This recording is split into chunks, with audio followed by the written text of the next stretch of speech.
Assalamualaikum warahmatullahi wabarakatuh. Selamat pagi ya saudara-saudara sekalian. Kita lanjutkan pembelajarannya.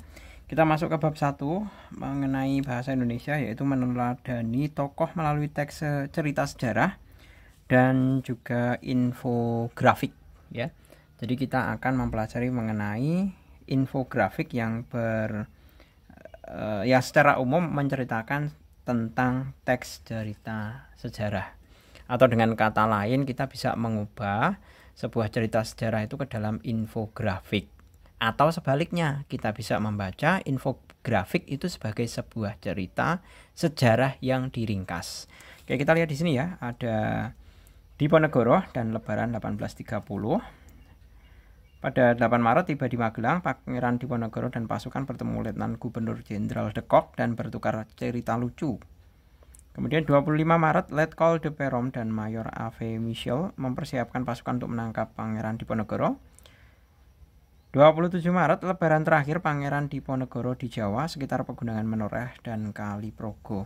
28 Maret, Pangeran Diponegoro dijebak di Karesidenan Kedu dan diamankan ke Batavia lalu dibuang ke Sulawesi.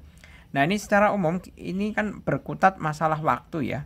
Karena di sini ada tanggal-tanggalnya dan juga peristiwa penting yang mengikutinya. Seperti itu. Jadi kita bisa mengatakan ini adalah alur cerita, alur peristiwa dari penangkapan Pangeran Diponegoro. Yang ditulis dalam bentuk masing-masing poin-poinnya adalah pada setiap tanggalnya. Seperti itu.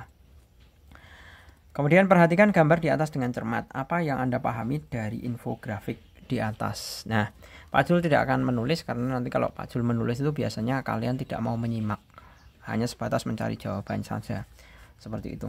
Nah, yang dapat kita pahami dari infografik tersebut adalah berupa informasi mengenai kronologi penangkapan Pangeran Diponegoro. Oke, clear ya, terjawab. 2. Apa hubungan antara infografik dengan topik bab ini? Nah, hubungannya yaitu infografik tersebut memberikan urutan peristiwa atau runtutan cerita sejarah penangkapan Pangeran Diponegoro. Nah, hubungannya dengan topik bab ini apa?